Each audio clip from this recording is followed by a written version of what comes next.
Great, thank you so much. Okay, welcome to the Accounting Career Panel, Wednesday morning, March 9th. Time's flying. Thank you everyone for joining us today. On behalf of the members of Mount St. Vincent University Business and Tourism Department, I'd like to begin by thanking you for welcoming us to this biannual gathering. And as a descendant of British settlers, I acknowledge and pay respect to the Indigenous people of the land from which we host today's meeting and the new Mi'kmaq people. I live and work on the ancestral, unceded, and unsurrendered territory of the Mi'kmaq people. I also pay respect to the knowledge embedded in the Indigenous custodian of this land and to the elders past, present, and future. So my name is Rhonda Bursey, and my class is normally at this time. So we're hosting the career panel in our class this morning. And I want to thank everyone for joining us. So for today's panel, we're going to offer some questions to all of the panelists, but panelists are encouraged to give their input at any time or comment on anything as an add-on to anything any other guest says, contribute anytime. So what I would like to ask everyone first, and I'll go in order of name and then I'll kind of rotate as we go so that you're not always speaking in the same order, is I would like to hear from you about if you can share a brief introduction of yourself, the organization you work for, and the position that you hold. So we'll start with Julie. Thanks, Rhonda. So my name is Julie LeBlanc, and I currently work for the Canada Revenue Agency. I've been here for quite a few years now, and I work in their valuations department as a business valuator. Thank you so much, Julie. Alok? Good morning, everybody. My name is Alok. I currently represent RBC in the capacity as a financial planner. I'm a certified financial planner and estate specialist.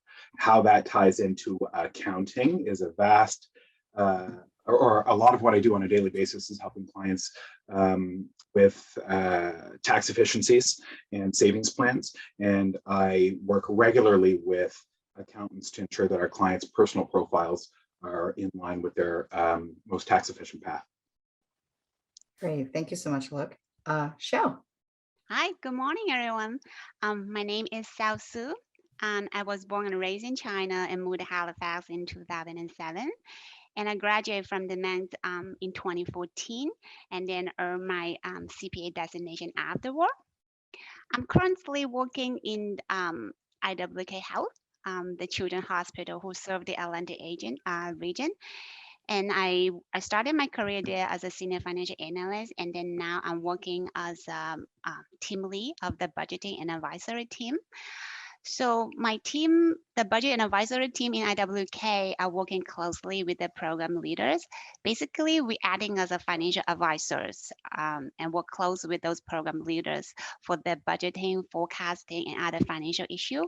I really enjoy being an accounting professional and love to share some of my professional experience with you today. Thank you so much, Xiao. Poppy. Hi, my name is Poppy. I graduated from the Mount in 2020, so just a couple years ago. I currently work at MNP as a senior accountant. I work in the audit and assurance, and MNP specifically works with mid-market companies. So not the large public companies that some others do, but we also don't go too small. I get to see a variety of different companies every day, so that keeps it a little more interesting for me. Yeah. Thank you, Poppy. Okay, so what led you, I guess, to the position that you're in today? So such as like education, job experience, any professional connections or co-op experience, and what is it about your job that you enjoy the most? So we'll start with Alok. Thank you, I appreciate it, Rhonda. So for me, what led me to my position, it's a little bit of a roundabout story. I, as somebody just asked in the chat, am of Indian descent, and we often know that that means I'm going to do a science degree from the time that I'm born, which I did. I went to Dalhousie and I did a BSc with an advanced major in genetics. After that, I did an MBA, also at Dalhousie on a part-time basis. As I was doing my MBA, my uncle at the time was involved in the insurance industry in Halifax. I'm a born and raised Halifax guy. In fact, I grew up right at the top of Melody Drive, right next to Mount St. Vincent. Number 62 at the time. They've changed the number since, but I'm at the top of Melody Drive. So I've lost control of many a sled going down Melody Drive and on Mount Vincent property over the years. My uncle was involved in the insurance industry. So I was working with him part-time while, working with him full-time while attending school part-time at Dal to do my MBA. And coming through my Master's of Business Administration is what really opened my eyes to business and finance and accounting. From there, I levered that into a position of my own within the insurance industry, where I owned my own agency in Toronto for a number of years. And in 2019, moved to Windsor, Ontario, where I started representing RBC. How I ended up in the position that I am today is a combination of maturity, realizing some of my strengths, and as a 45-year-old, I'll call them weaknesses. You're allowed to call them opportunities for growth if you're younger than me, but at my age, I actually build structures around my weaknesses to help me support myself, and I just focus on my strengths, my special gifts, which is often connecting with people. So I ended up at RBC, where I was able to take some of my previous education. I'm a certified financial planner, which is a designation offered by the Financial Planning Standard Council of Canada. And I am a chartered life underwriter, which is an estate planning designation offered by Advocates Canada. And those two designations allow me to work specifically with retail clients or clients in the mass market who have individual personalized financial planning needs. I don't know if that answers the question well enough, Rhonda, but it's a roundabout. Nobody ends up in insurance or finance without having some sort of family connection, is the honest truth. That's certainly true. And what do you enjoy about your job the most? People, without a doubt, people. I get to deal with people on a daily basis. And I was mentioning, I do have, my special skill, which I try to build my career around, and that is being with people in a moment and communicating with people in a moment. That by far is the part that I enjoy the most, is I get to sit in front of people on a regular basis every day and get to know them intimately, and help them work towards their financial goals, and help them succeed in their financial life. That's great. Thanks so much. Thank you. Xiao. Wow. Okay, yeah, it's a good question. And I mean, it reminds me some of my old days. So what led me to the position I'm in today? So first, education is a must. I really appreciate that the MANT has offered what the MANT has offered to its student, the very flexible course schedule and the long distance learning. And it allowed the students like me who had young family and a full-time job to complete their bachelor degree. And having a bachelor degree giving you the key to open the door to many accounting positions. However, without a CPA designation, it's hard to go any further. So if you are very ambitious on your career and seeking professional growth, and then I would strongly recommend that you go and work on your CPA designation after you earn your degree. And then comes to the work experience. Of course, it's very extremely important because it's an essential element for you to earn your designation. Before I joined IWK, I worked for a global manufacturing company called PPG, and starting as an accounting coordinator, and then became an office manager, which allowed me to gain the supervisory work experience to meet my CPA designation requirement. So to answer this question, I would say that a CPA designation, which blends both of my academic and professional work qualification, brings me to the awesome organization IWK.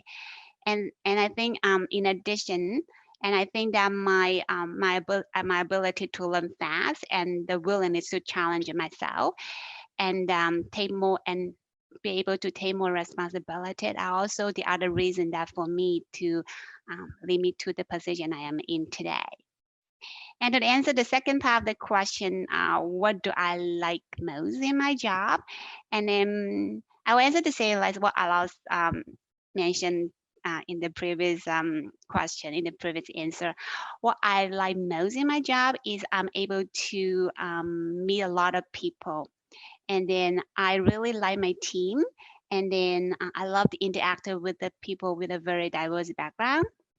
And working in the hospital, it's very different because like what we serve is of our patient and their family and also our community.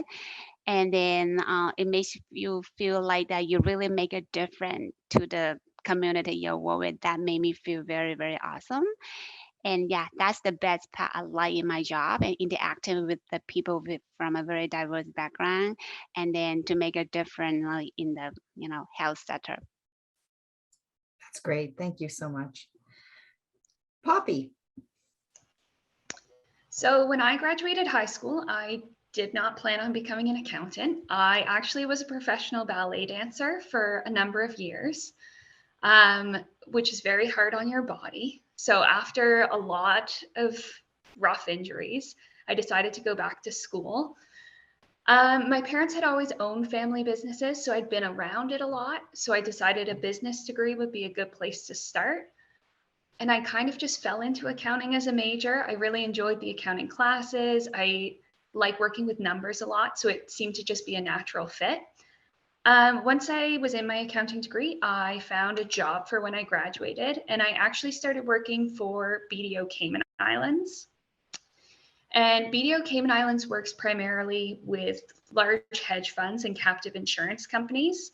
So it was a lot of interesting experience, but it wasn't as much working with clients and things that I wanted to do. So I was working on my CPA while I was there, and I decided to make the switch to MNP. And it kind of allowed me to work more intimately with businesses that I have an interest in. And they're more businesses that are run by the people that are there every day. So you're speaking to the owners and you're hearing about what their business goals are, which is more along the lines of like family business and stuff that I have a passion for. So while I've been working, I also am completing my CPA designation. I just passed the CFE in September, so I still have some experience reports to finish off, but I'm on my way to that one as well. That's great. Thank you so much, Poppy. And Julie. Thank you, and congrats to Poppy for passing the CFE. That is huge. That's awesome. So like a few of the other panelists, I took a little bit of a roundabout way to get where I am today. After high school, I wasn't really sure what I wanted to do, so I ended up doing a diploma in accounting and payroll, and I ended up getting a job in the accounting department for Stewart McKelvey, which is a law firm here in Halifax. It was an awesome place to learn, really great. Not a ton of upward potential with a college diploma at the time. So I ended up just deciding to go on a trip overseas for 3 months, came home 3 years later. Things got a little out of hand, but while I was away, I managed a small travel agency in Australia, which really kind of piqued my interest for accounting. Just working out the books and even just calculating commissions and different things like that. It was a really good experience. On my way back to Canada, my boss from Stewart McKelvey reached out to me and asked if I was interested in working for them again. And I said, sure. And so while I was there, I started doing my degree via distance at the Mount. So I was working full time and then doing some classes as well. I was living in Halifax, but the flexibility of the online courses was fantastic to keep a full-time job and not have to worry about student loans and that sort of thing at the time. But once again, I kind of hit the ceiling with the college diploma and decided it was time to get the degree done. So I left my job to finish the degree full-time in person at the Mount. And that's where I ended up having an academic advising session with Elsie Henderson, who encouraged me to do an accounting major. I wasn't really sure what I wanted to do. And she said, well, you've got the marks. If you want to do a CPA later, this will make sure you have the prerequisites. And if you don't want to do your CPA, accounting is still a great major to have. And so that's what I did. I followed her advice and ended up getting a job in one of the public firms. So I went to Collins Barrow, which is now known as Baker Tilly. And similar to what Poppy said, it's a lot of owner, operator, and managers who are in the day-to-day operations of the business. And it was awesome. I did my CPA while I was there. Met some really great people and learned a lot. For anyone who's thinking about doing their CPA doing the CPA program after the Mount, public accounting is fantastic. I honestly can't say enough good stuff about it as far as the learning opportunities go. It's hard, it's a lot of work. There's no question about that, but every day I could feel myself just learning and getting better at my job. Eventually, I worked for two partners who already had their CPV designations. So that's the Chartered Business Valuator. And I really got interested in the work, but at the time they didn't have any openings for somebody at my level to do the CBV program. And that's how I ended up in the government. So they do have a small valuations group within CRA. Ended up getting in there and just recently finished that program and got my CBV. I'm allowed to use the designation now as of last week, so that's very exciting. And I've been there since, I guess it's been since 2017. So very happy the route I took to get here. Again, not exactly direct, but that's all right. And as far as what I like most about my job, working in valuations it's definitely not black and white. We spend a lot of time in the gray area and get to use logic and common sense. So there's absolutely methodologies and various techniques that are available, but with every single case we look at, it's really important to take a step back and look at the big picture and decide if it makes sense for the situation. So no 2 days are the same, no two files are the same. There's a ton of challenging work available, and there's also a lot of upward potential with where I'm at too. So they dangle the carrot a little bit and keep you working for a little bit more. Thank you very much. Thank you, Julie. That was great. Lots of great stories of how everybody got to where they are today. It's always a roundabout way. Kind of works out that way. How competitive are the positions in the field of accounting and finance, and what types of opportunities for advancement does the profession have to offer when you think about where you've gone or what you've seen over your course of your career? So we'll start with Xiao. Well, I would say that it's quite competitive for the entry level position, but once you get experience in your specific field, I know that a lot of my coworkers, they come from the public sector, they get great experience on assurance, and also they may have good experience on governors. So yeah, so as long as you get your experience in your very specific field, and I would say there's endless career opportunity. I also want to mention that opportunities are only for those who have prepared for it. So there are always jobs ahead of you, but just make sure that you have yourself prepared for it when it comes in front of you. And what are the advancements that this professional have? Well, I never think I would be an accountant when I was little, but things happen. I became an accounting professional, and I would say that I made the right decision. And then this professional offers us a career ladder to climb. So it would direct you where to go academically and professionally. You might not find it in the other professional, like you're not clear about where to go and for my future, and then what the opportunity I'm gonna have in future. You might not get that as clear as in accounting because it shows you that your path. So once you're very successful in your accounting field, there's more than that. You can go to advance into a management role, even an executive role.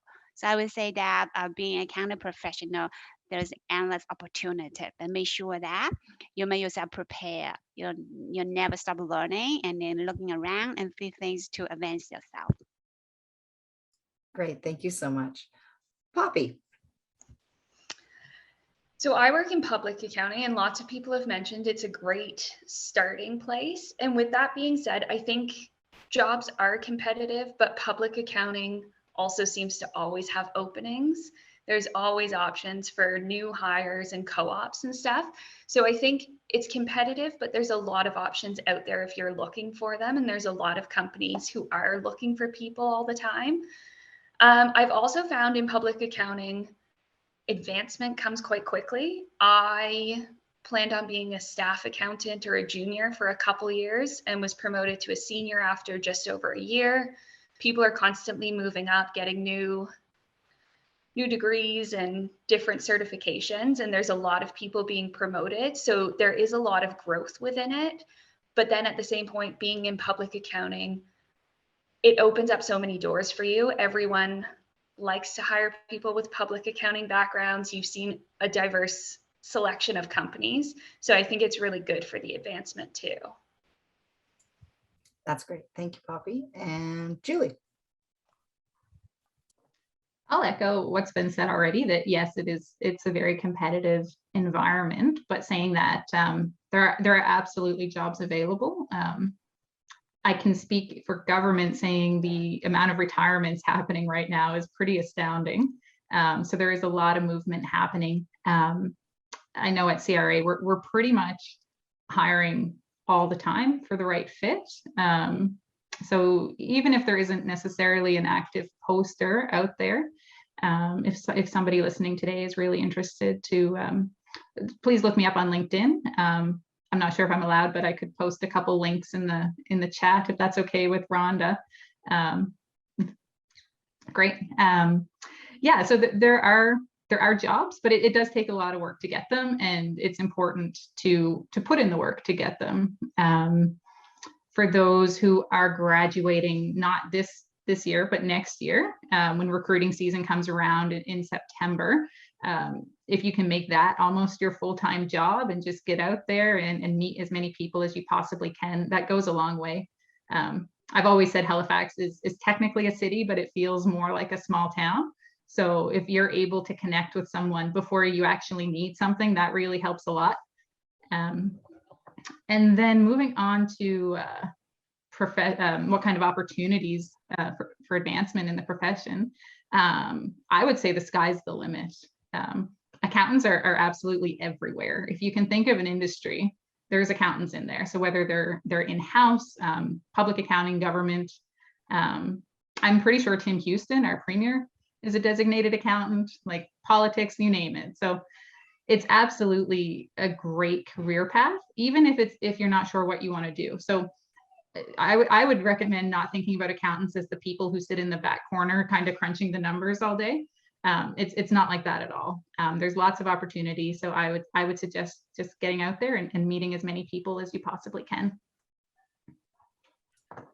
Thank you so much, Julie. Yes, we actually had a fireside chat with Tim Houston last night for the Mount. Yeah, he's an F CPA. So he got the last year, I think in 2020. Awesome. Yeah. Alok.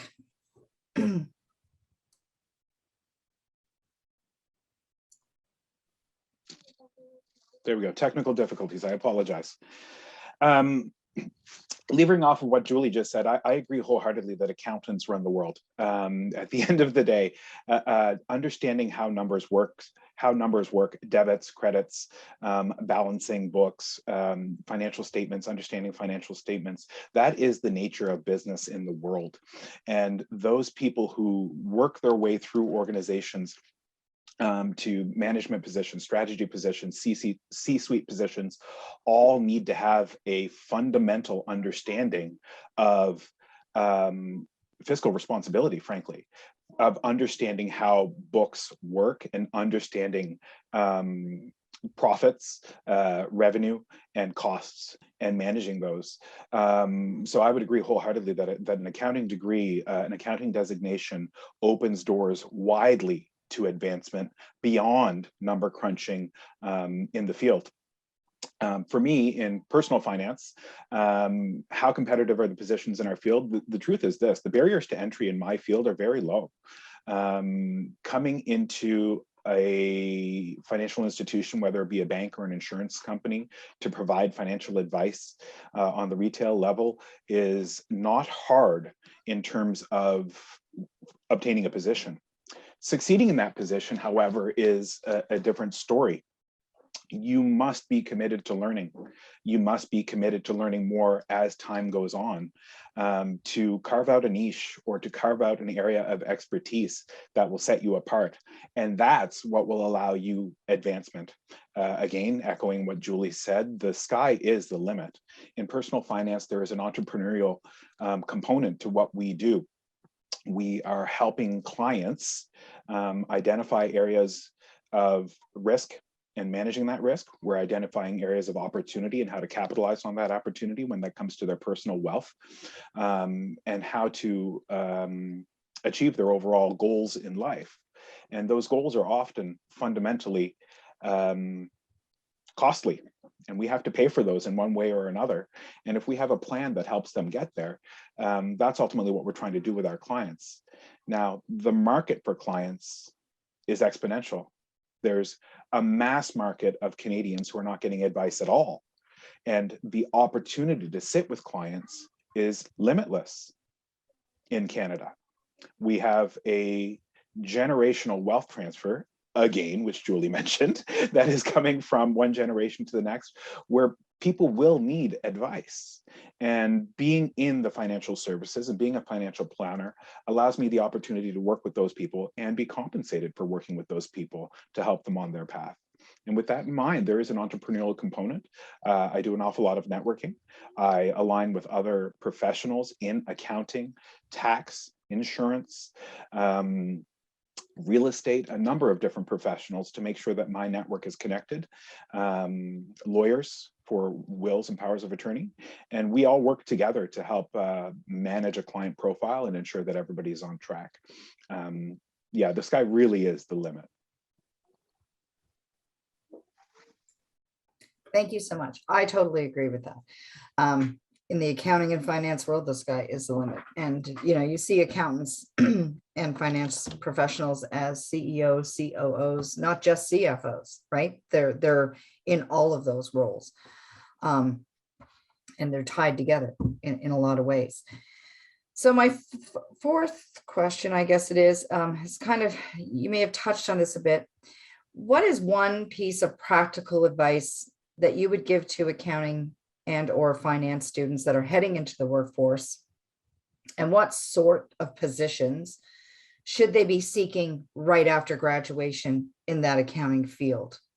So you might think of things other than what you positioned yourself for, but there's other things that are opportunities that you may know of that you've seen when you were graduating and that they could consider.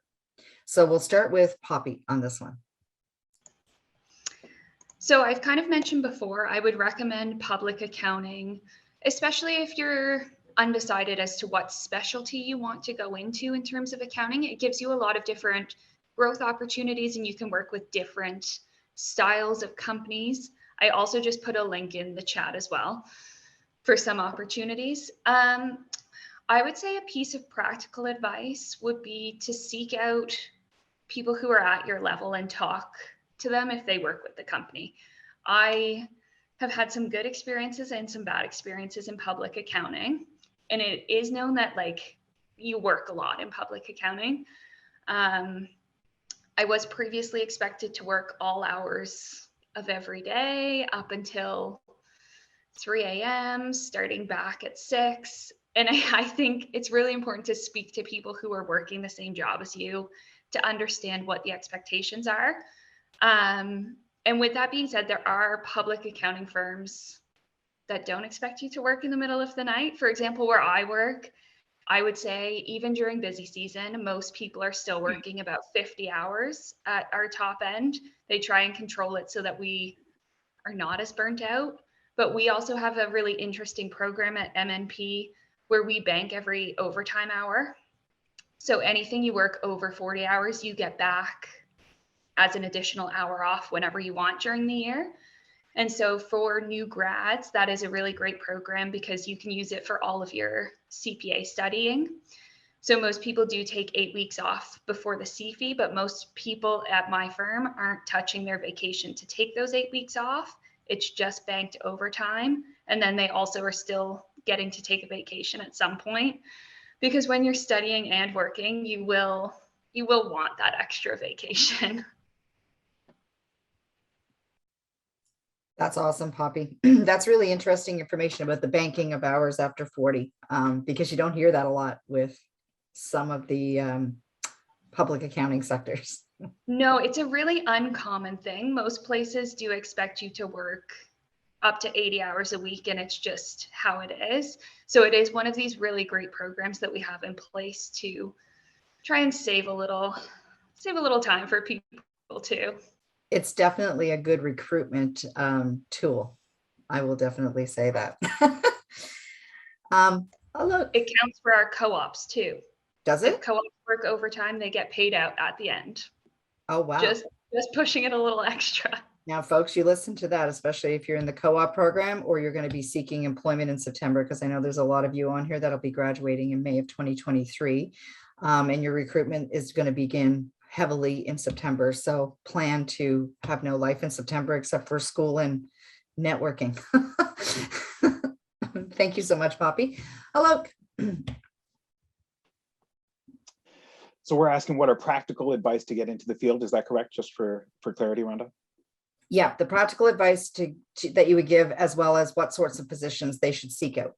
Wonderful. Networking is key. I think that first and foremost, organizations and people want to work with people they like, people that are culture fit. And that's beyond aptitude. Aptitude is extremely important, but attitude is by far more important. Getting to know potential employers, as Poppy said, reaching out to individuals who are already in the position and getting to know what their lifestyle is like and getting to know who they are is going to be your key to success to getting your foot in the door. And networking doesn't need to be stuffy. It doesn't need to be formal. When somebody says, do you want to go out for a coffee? All it really needs to be is exactly that. Be transparent on your intent. I'm trying to get to know more about, and you'd be surprised at how many people in business will happily give their time to mentor and watch others succeed. There's something inherent in business people, which we want to help others succeed. And I don't know what it is or why it is, because it's not the same in every industry, but I will happily give away my tips and tactics to see other people succeed, because I know there's plenty of cake for everyone to eat. There's plenty of opportunity for everyone. So networking would be your first big opportunity, getting your name out there, letting people know who you are and what you stand for as a person, and allowing those connections to. After that, I would say, just being in tune with the community as a whole, being involved in any sort of groups where there's higher learning or higher education, getting your foot in the door early with those organizations and connecting with those individuals who are involved in those organizations. Those are usually people who are either movers or shakers or influencers in one way or another within the industry. And they're folks that you may want to know or at least have your name on their radar. Yeah, I think that probably answers it. And in terms of positions, I'm a believer, in all honesty, that take what you may. There's plenty of advancement available within organizations. MNP is a standout accounting firm and organization that has their culture down packed right now. And there's organizations that aren't necessarily the same way. Just because you have an entry-level position with one organization need not mean that you're going to spend an entire career there. You may find that the culture is not a fit for you. And if that's the case, there is opportunity. So for me, I honestly think take what you may. If an offer or an opportunity presents itself, take it and explore it and see what happens, and develop your skills from there. Learn while in that position, and if the need be to move on or to move up, take those learnings with you, the things that you like and the things that you dislike, in order to build your career in a specific manner that brings you happiness, frankly, and carve out those things that you don't want. I think that's okay. That's great. Thank you so much. Julie. Thank you. So again, to build on what's already been said regarding communication, what I think is really important is, especially if you're participating in what I call recruiting season in the fall with the public firms, is to really let them know what makes you you. Your transcript will speak for itself. Your work experience is on your resume.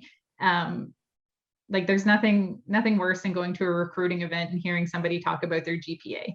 Like I'd like to meet somebody who has an interesting background. When we were doing our introductions and Poppy said that she had been in professional ballet, I was just like, that is the coolest thing I've ever heard. Like my recruiting hat just kind of went on. It's like that. I can see why MNP snatched her up. That's great.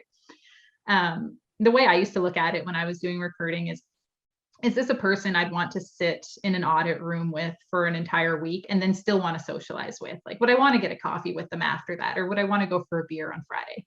And if the answer is yes, I'd put them on my list as somebody that I would want to interview. So definitely communicate, and communicate with everybody. Communicate with your peers, with potential employers, with mentors. I ended up landing my job at Baker Tilly because I had had a coffee with somebody at BDO, and she had said, you know what, I used to work over here and you sound like you'd be a perfect fit for them. Like Alok had said, people want to help you. And again, I don't know what it is about business people, but everybody wants to help. I mean, right now we're here trying to sell ourselves to you and posting links in the chat because we want to see you guys succeed as well. So reach out to people, and when they offer advice, really listen to it, especially when it's somebody that has sort of taken a path that you think you might want to take. They would have done the trial and error thing. So definitely listen to that advice that they have for you. As far as what sort of positions students should seek out after graduation, this might sound a little funny from somebody that left public accounting, but I'm a firm believer that the experience you can get if you want to do your CPA, the experience you can get in a public accounting firm really is second to none. I am so excited to hear that firms are becoming a little bit more progressive with the work-life balance. That was a term that I found was thrown around for years.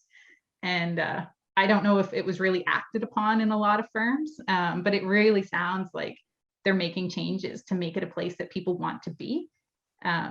Definitely consider it, but as a whole, something that would allow you to further educate yourself. So your degree at the Mount is an absolutely fantastic starting point. But if this is a career that you want to take, a career path that you want to go down, the CPA program is phenomenal. The CBV program is really great as well.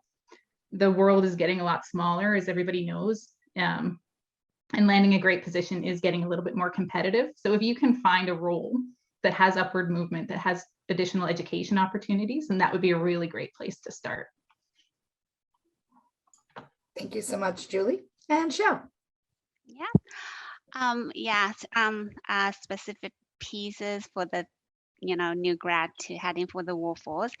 And I would like to share that I also act as a hiring manager in my current role and in my previous role. And I would like to share some a little tip if you go for interview, because for those jobs that those new grad apply, you have all the qualification to do the job. All the people call for interview, they are able to do the job, but how may you stand out? And that will be your attitude. So I would strongly recommend that if you heading for interview, and make yourself prepare and practice before you head for the interview, and show your enthusiasm and then positivity and dedication during the interview, because the people, they tend to hire the others that will like to work for the organization, the people who like to hire the people that would like to work with them, with the team. That's very important, that to show your attitude, enthusiasm and dedication and positivity. And then once you start a job and partnership and business partner building, relationship building is extremely important, because nowadays one of the key factors that for us to be successful in a workplace is you're able to work with the others collaboratively. You're able to work with the people from different backgrounds, right? So it's very important that like you have a good communication skill, and then you're able to build your business relationship and partnership. And then other than that, and then you also need to, no matter at what level, at entrance level or at middle management or supervisor level, no matter at what level you're in, and always have your job done with higher standard, and always find opportunity to learn, and then find opportunity to contribute. And then that's the way that will build your trust, and also that will help you, to have a good connection with the others for the internally and externally. That's very important. And then the other question was sort of position the student should see at after. It really depends on like the student's need and then their personal interest and the industry trending, because like some people, they love working in the audit, like the auditor firm, because like the firm is a very fast-paced environment. I didn't work in the firm, but I know many people working there and have some very close friends and have many co-workers that work in the firm. And it's a very fast pace, and then you will may require to work a lot of extra hours, but also it allow you to grow faster. So firm might be a good choice. And as another advantage that for the people to work in a firm, that will be it, you will earn your designation faster, because like I think you would need to earn 2.5, like 2.5 years, the audit hour, and then you pass the CFE, and then you will be designated. If you're working outside the firm, that will take a few years, because you will need to start from a very entry level position and then move to a management level position, and then your professional experience will be qualified for the designation. So it really depends on the student's need and the industry trending, and then yeah, so if you already have a co-op experience, it will also help you, to start it in the specific industry or the position. That's great information that you're sharing there. I really appreciate everything you guys are saying for the students, because it is interesting. And the perk of going to a firm too is it is a pre-approved route through CPA. I'm just going to throw in a couple of caveats on that, just because I know, you can get the listing of all the approved places for CPA Atlantic. So for in Nova Scotia, Bermuda, New Brunswick, PEI, and Newfoundland, depending on where you are, because I know we have students from various provinces, that you can go on and see what the pre-approved routes are. And then if it's not pre-approved, it doesn't mean that you can't get the work experience. It just means it's a little bit more work / challenging to get some approvals and stuff like that. So make sure that you're checking the website regularly to see where those pre-approved routes are, because they do change as they add places to it that have gotten through the rigorous process. My next question is, if you could say something to your younger self, not saying you're not young, but if you could say something to your younger self, what would it be? We'll start with Julie. I would say to be a little bit more open to change. I did take a little bit roundabout way to get to my current role, but there were times where I felt a little bit guilty about bouncing around. Mind you, 3 years in Australia managing a travel agency wasn't the worst part of bouncing around at all. But I felt like, oh, I'm this age, I should be, a little bit more settled or something like that. Looking back, it was great. And looking back on it, those experiences are what got me into the role that I'm in today. There's a lot of things to think about when managing a travel agency, just as far as managing people and finances and everything else. So I feel like bouncing around actually introduced me to a few different industries, including 1 or 2 that I absolutely have no desire to ever work in. So it's nice to have that background. And then it gives you a little bit more sort of life experience. So if you're not quite sure what you want to do right away, maybe consider just taking a little bit of time to figure it out. There really isn't any major rush. I tend to believe that I've always been in the right place at the right time. So definitely don't feel guilty or like you're behind because you might be a mature student. I was a mature student by the time I got to the Mount. And it was a great experience. So definitely be open to change. Thank you, Julie. Poppy. So mine's kind of similar to Julie, that I would say don't rush it. I was retiring from my ballet career, which is always a weird thing to be retiring in your mid-20s. So I felt like I had to kind of rush to get into the next thing. And I actually chose to do the accounting program without the co-op positions. And looking back, I think it would have been beneficial to do them just to see how different jobs would have fit. And it's more of a short-term contract. You're only there for a few months. You're not committing to a full-time job and then having to switch. And I also did go back to the Mount as a mature student, so was in a bit of a rush to get my degree done. I did it very quickly. And it doesn't matter as much. At my previous job, was definitely the oldest staff accountant.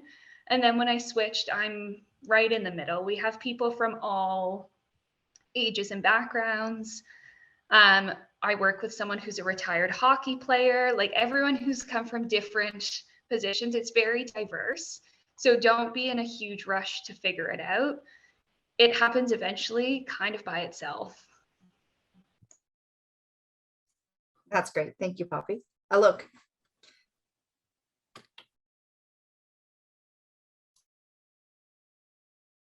You are muted. There we go. I think I'm a little bit older than some of the panelists, and I'm, going through my life at this point in time, looking back when I started my career in the industry. It was 2000. It was 2000 actually. Now that I think about it, so I've been at it a while. But definitely, the one thing that I would look back and say to myself is timely, because I'm working on it still and I work on it now. And that is, have confidence in yourself, have confidence in your abilities. If I could sit myself down at age 20, 21 right now and talk to myself, it would be, don't live your life scared and avoiding pain.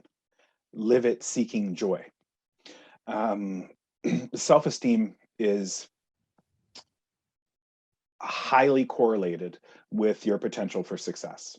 Believing in yourself and believing in your abilities and believing in your boundaries, believing in your structure and believing in your worth is by far the highest indicator of your potential success. So for me, I would say that's exactly it. And speaking to anybody who's sitting on this panel or who's watching, mature student, young student, immigrant, otherwise, believe that you bring something different and believe that you deserve it. When you can do that, the doors will open for you. Living your life fearful of failure is an assured way to remain stagnant and miserable. Don't do it. Believe that you bring something better to the table. The price of success is the risk of self-esteem. You need to be able to live outside of your comfort zone, and you need to be able to push the boundaries on occasion, and that can be scary, but you can do it. I know you can do it. That's awesome. Thank you. Xiao? Wow. So first, I want to say to my younger me that, like, I'm very proud of you, and then you made a good decision, and then you stick to it and you go for it. That's what I want to say about myself. And I totally agree what the lady said, like two things in our life. First, like, don't be afraid of change. I mean, change is not a bad thing. I always treat a change as an opportunity for you to be a better you. And if change comes, embrace it. I mean, it's a time for you to become a better yourself. And the second one is don't rush out. And I think we all heard a saying that everybody have your own time zone. And then we have our own time zone. And some people get their dream job at their 20, and then they retire with the same job. Some people, they struggle to finally get their first job at age of 35 or 40. And then they end up with a very, very successful business. So everybody have their own time zone. We have ours, and stick to our pace and follow your mind, and then seek opportunity to learn. And that's very important. Those are all fantastic pieces of advice. I think I got everybody on that one. I don't think I missed anyone and messed up my order. So, yeah, I agree. And everybody's path is different. I did an undergrad at the Mount, and then I worked for 17 years before going back to do my designation. And then I had no intentions of becoming a professor, and it fell in my lap because of networking. And here I am. So it's true that some things that were said today were accountants don't just sit in the back room and do balance sheets.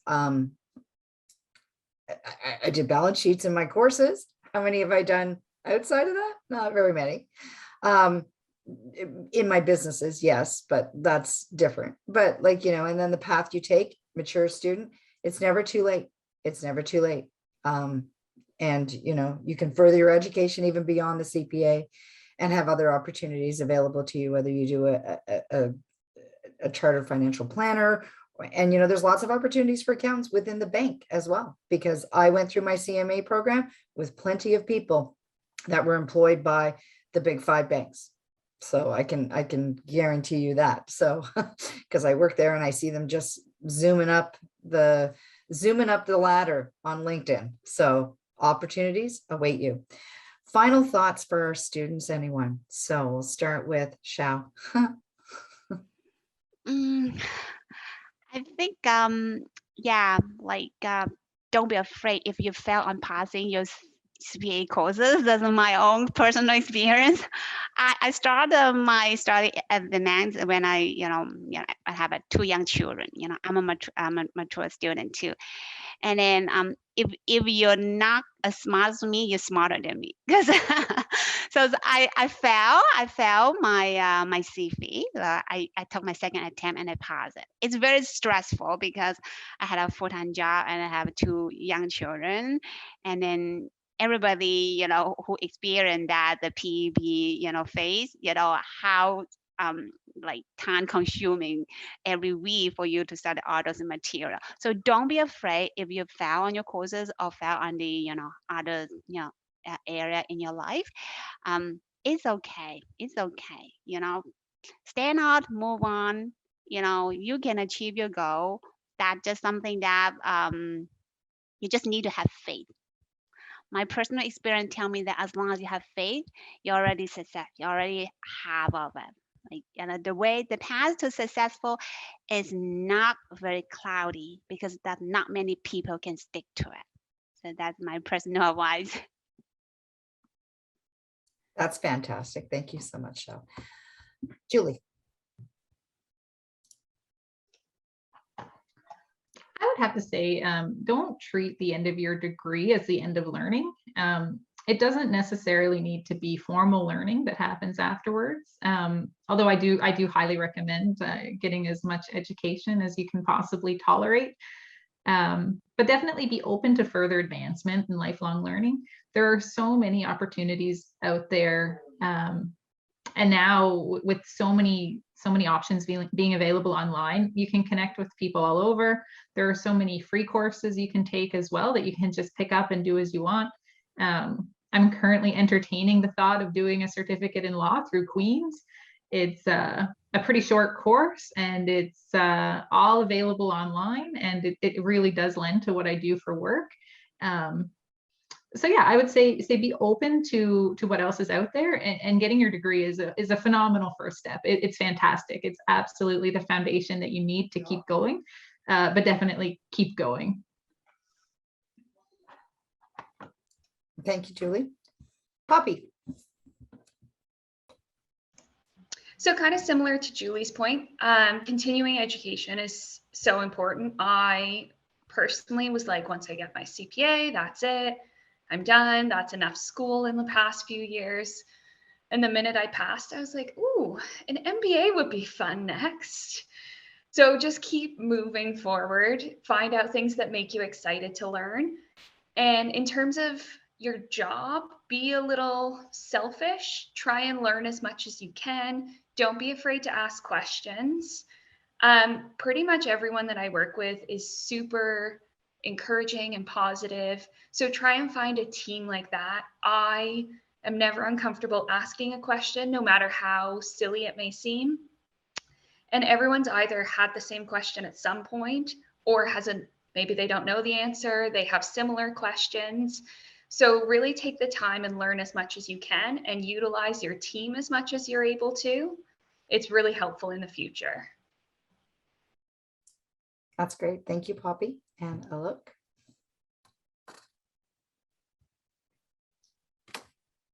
Muted.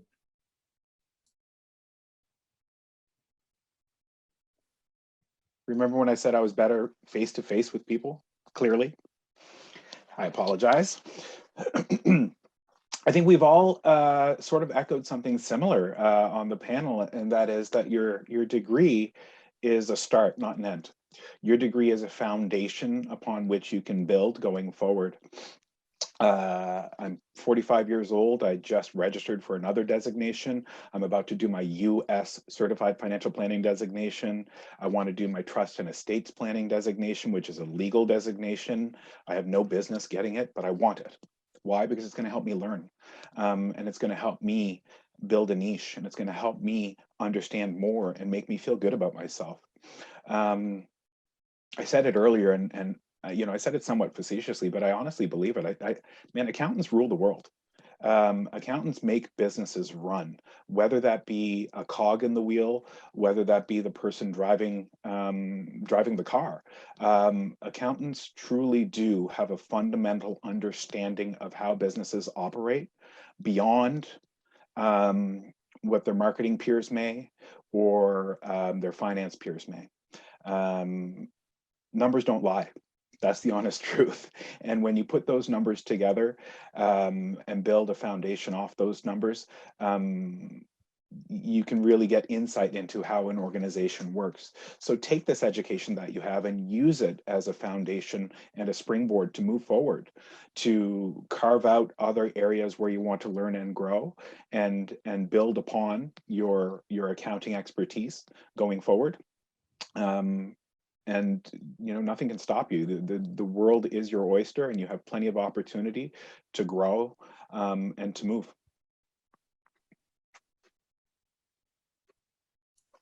Thank you, everyone, for those final thoughts. That is just fantastic.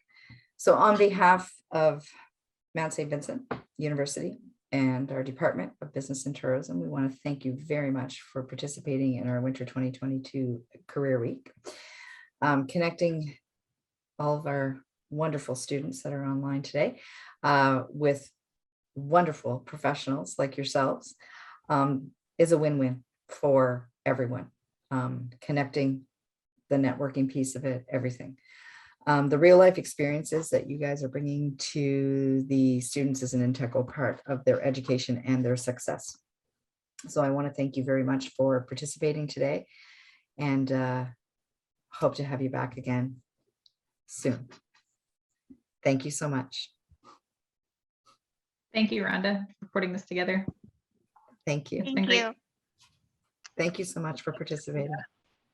Thank you for having us. We appreciate it. I loved all your stories. I really did. I love learning about what people do, and it's a great networking opportunity for our students as well. So they got to know, and thank you for putting those links in the chat box for them for some recruitment opportunities and ways to connect. I'm sure they greatly appreciate it. If anybody's still on the line, you're welcome to reach out on LinkedIn to connect with me. I'd be happy to spend time talking to anybody who wants to learn more about what I do. Okay, that's great. Thank you, Alok. And everyone, the full names of panelists are located on the MSVU website under the business section, under Learning Passport, under Accounting Panel for today. So I have no problem finding people in LinkedIn. So you guys will be getting all kinds of requests, including mine, if you haven't already got me on there. I hope so. That's great.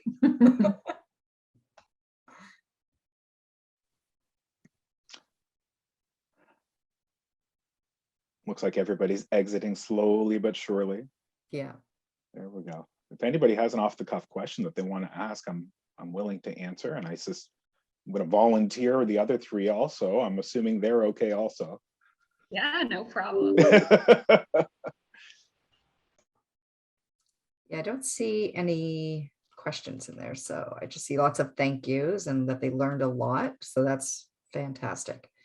Then there was one question: can we gain any experience in the field of accounting during our degree, even without any prior experience? I think so. A lot of like clubs and volunteer organizations often need someone to do either act as a treasurer, or I know I was part of Toastmasters when I was in university. It was the one right up behind the mount there at the Center for Women in Business. So when they found out I was an accounting student, they were like, perfect, you're the one that can check our books at the end of every year, sort of like an impromptu audit type thing. So if you're involved in any kind of club, I know a few friends that are really involved in minor hockey, and so that some of them are involved with the administrative side of it as well. There are definitely opportunities out there. So if you're involved in anything already, just ask around and say like, hey, by the way, this is what I'm studying. Any chance I could help you out? People love to be helped, and they love to help. So I would again network, communicate, and ask around. I actually reached out to a company when I was doing my degree, and I didn't want to work full-time. I didn't do a co-op, but I asked them if I could work 1 day a week because I didn't have any classes on Friday. And so they hired me to work in their accounts payable and receivable department. And I just worked Fridays, and it was great. It was like a small amount of exposure, but it still got you in and got some experience. So I think most places are willing to take you if you look for opportunities. Everyone needs help at all times, pretty much.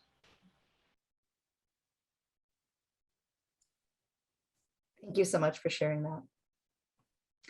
And the student says thank you as well. They're still online. All right, well, thanks so much. That's a wrap. So Faisal, if you want to stop the recording, we are complete.